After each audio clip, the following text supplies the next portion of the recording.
Buenas tardes, Dios les bendiga. Bienvenidos a Momentos de Victoria con su servidora, la pastora Olga María González. Qué gusto es empezar esta semana, este lunes, buscando a Dios. Qué gusto es estar juntos para alabar al Señor, para escuchar su palabra, para crecer en ella, para que el Señor nos bendiga. Vamos a orar al Padre. Padre, en el nombre de Jesús, te damos gracias por esta nueva semana, una semana de bendición, una semana, Señor, de grandes cosas. Gracias, Padre. Gracias porque tú, Señor bendito, nos vas a bendecir toda esta semana, Padre. Gracias, Rey eterno. Te damos gracias. Vamos a orar. Padre, en el nombre de Jesús, te damos gracias por tu bendición, porque nos permites comenzar, Señor, esta semana. Y la ponemos en tus manos para que tú nos bendigas. Bendigas a nuestra familia, a nuestro trabajo, a nuestra iglesia, en el nombre de Jesús. Amén. Amén, hermanos. Pues hemos llegado al capítulo 6.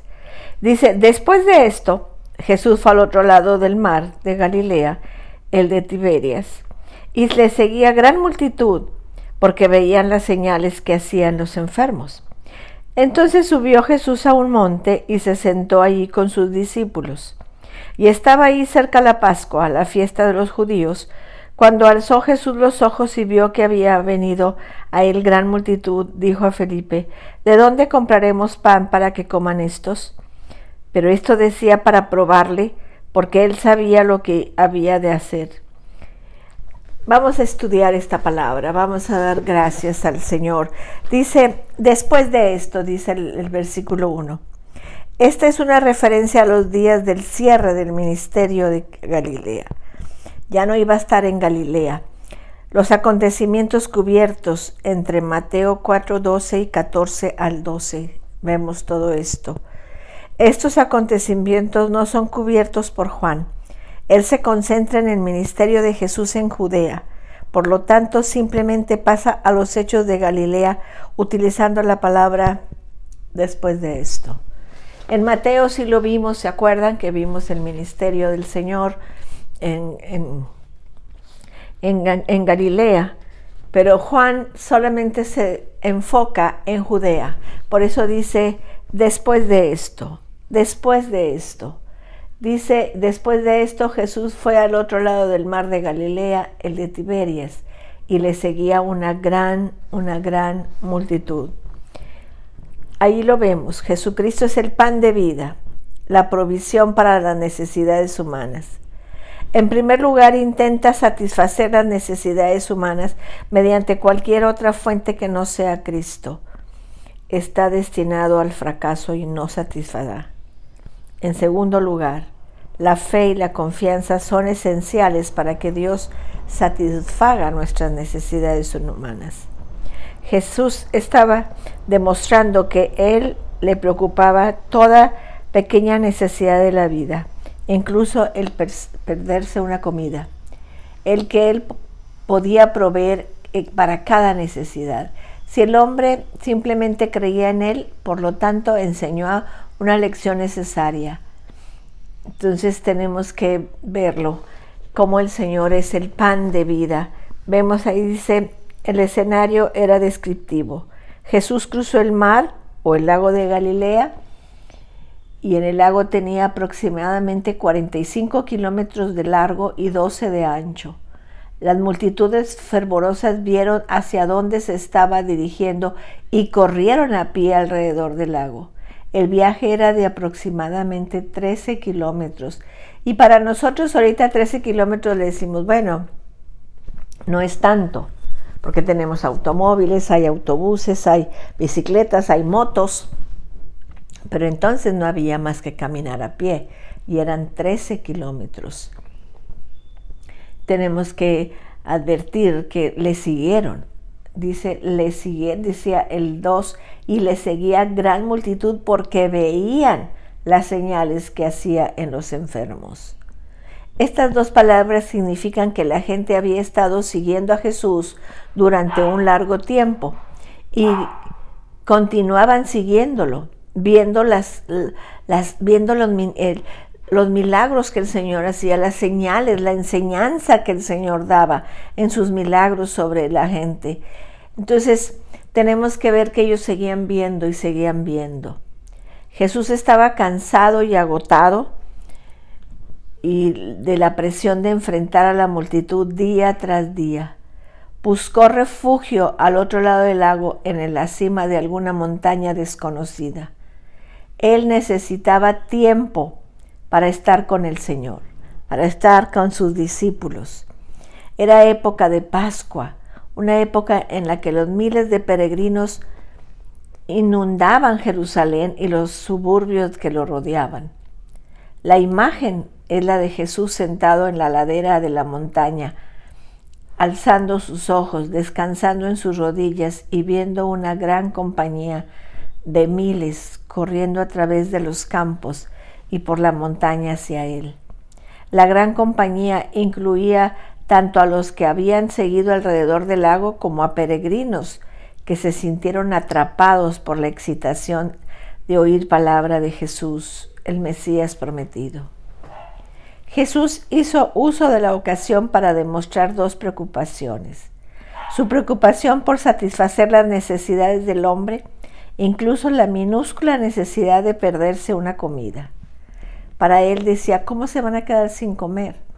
El Señor siempre está dispuesto a suplir nuestras necesidades. Él siempre está ocupado en bendecirnos, ocupado en ver que no nos falte nada. Nosotros le pedimos el pan nuestro de cada día y Él nos lo da cada día. Tenemos que confiar en las promesas del Señor. Tenemos que confiar. No solo tenían hambre y al parecer no tenían comida, sino que estaban en una región montañosa. No había posibilidades de comprar comida. Tenemos que entender esto. La gente estaba tan desesperada por seguir a Jesús que simplemente se les olvidó la comida. Como siempre, Jesús sentía compasión por quienes tan desesperadamente lo habían buscado. Utilizó la ocasión para enseñar una gran lección. Él satisfará hasta la menor de las necesidades de los hombres. ¿De dónde compraremos pan para que coman esto?, le preguntó a uno de sus discípulos. Su preocupación por reforzar a los discípulos. Él sabía qué era lo que iba a hacer, pero utilizó la ocasión para probar y reforzar a los discípulos, enseñándoles una enorme lección de fe. Ellos eran como nosotros, llenos de necesidades, y su mayor necesidad es la misma que la nuestra: crecer en fe. Y luego en el versículo 7, Felipe le respondió: 200 denarios de pan no bastarían para que cada uno de ellos tomara un poco. Hay una fe pesimista, como la que tenía aquí Felipe. Esto se observa en Felipe. Felipe necesitaba ver su fe por lo que era pesimista. Felipe era de Betsaida, por lo que era de un discípulo natural para cuestionar a Jesús. Los discípulos tenían 200 en su poder, o bien Felipe estaba tomando una cifra por decir que incluso un monto tan grande no alcanzaría para alimentar a la multitud. A veces tenemos esa fe pesimista. La fe pesimista ve el dinero y recursos humanos y esto es todo. Una fe pesimista ve solo los recursos disponibles. Pone el acento en la desesperanza, destaca la imposibilidad de la situación, se desespera por tales recursos magros, se hunde por la desesperanza de una respuesta. Una fe pesimista no ve a Dios ni el poder de Dios. Una fe pesimista profesa a Dios y profesa a Cristo como el Hijo de Dios. La creencia de que Cristo tiene el poder de satisfacer las necesidades del hombre. E incluso da testimonio de la obra milagrosa de Cristo en otras instancias. Pero cuando surge un problema, la respuesta inmediata de la fe pesimista es ver el problema, no el poder de Dios. No ve la oportunidad de demostrar el poder de Dios al solucionar el problema, de dar un fuerte testimonio en su nombre. Tenemos que entender que una fe pesimista olvida el poder glorioso de Dios en el pasado.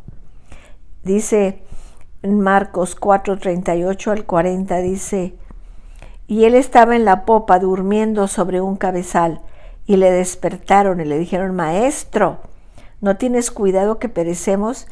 Y levantándose reprendió al viento y dijo al mar: Calla, enmudece. Y cesó el viento y se hizo grande bonanza, y les dijo: ¿por qué estás así amedrentados?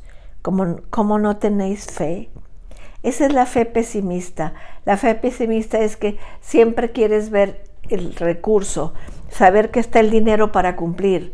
La fe optimista es saber que aunque no tengo dinero, Dios va a suplir mi necesidad y que el Señor va a suplir para todas mis necesidades. Esa es no debemos ni tú ni yo de tener una fe pesimista. Tenemos que tener una fe optimista, una fe de creer. No decir: no, pues no tengo tanto para comprar 200 denarios. No tengo 200 denarios para comprar pan. No tengo esto para hacer esto, pero Dios va a suplir. Tenemos que poner la fe a crecer y decir: no tengo, pero Dios va a suplir. Una fe pesimista falla en pensar en el poder de Dios. Su mente está en cosas terrenales, no en espirituales. La fe pesimista está en lo carnal y no en lo espiritual. En Romanos 8, 5 al 6 dice: porque los que son de la carne piensan en las cosas de la carne, pero los que son del Espíritu en las cosas del Espíritu. Porque el ocuparse de la carne es muerte, pero el ocuparse del Espíritu es vida y paz. Tenemos que ver eso. Tenemos que ver. Una fe pesimista siente que el problema es demasiado grande para el poder de Dios. Tú dices: es que esto no es posible, es imposible que se supla esto, pero esa es la fe pesimista. Dice la palabra de Dios en Mateo 19, 24, 26. Otra vez os digo que es más fácil pasar un camello por el ojo de una aguja que entrar un rico en el reino de Dios. Sus discípulos, oyendo esto, se asombraron en gran manera, diciendo: ¿quién pues podrá ser salvo? Y mirándole Jesús le dijo: para los hombres es imposible, esto es imposible, mas para Dios todo es posible. ¿Qué fe tienes tú? ¿Una fe pesimista? Que si no ves el dinero, no crees que va a suplir. Si no ves que está el dinero en tu bolsa, no va a suplir. O una fe optimista que dice: no tengo, pero Dios va a suplir, porque mi Dios suplirá todo lo que me haga falta. ¿Qué fe tienes? ¿Una fe pesimista o una fe optimista? Vamos a orar para que el Señor nos dé esa fe y crezcamos en esa fe. Recuerden que la fe viene por el oír y el oír por la palabra de Dios. Padre, gracias por lo que hemos aprendido en esta tarde. Te damos gracias, Señor, y te pedimos que no permitas que tengamos esa fe pesimista, sino una fe optimista, una fe que no viendo cree, una fe que no teniendo cree, una fe que no viendo las cosas cree que tú eres poderoso para hacerlo, porque no hay nada imposible para ti. Gracias, Señor. Gracias porque tú eres un Dios de poder, un Dios que todo lo puede, un Dios que bendice, un Dios que aun cuando no tenemos dinero, tú suples nuestra necesidad. En el nombre de Jesús. Amén. Amén, mis amados. Tenemos que crecer en esa fe. Mañana vamos a seguir viendo acerca de la fe pesimista para crecer en una fe optimista. Que Dios les bendiga, que Dios les guarde. Cristo les ama y yo también.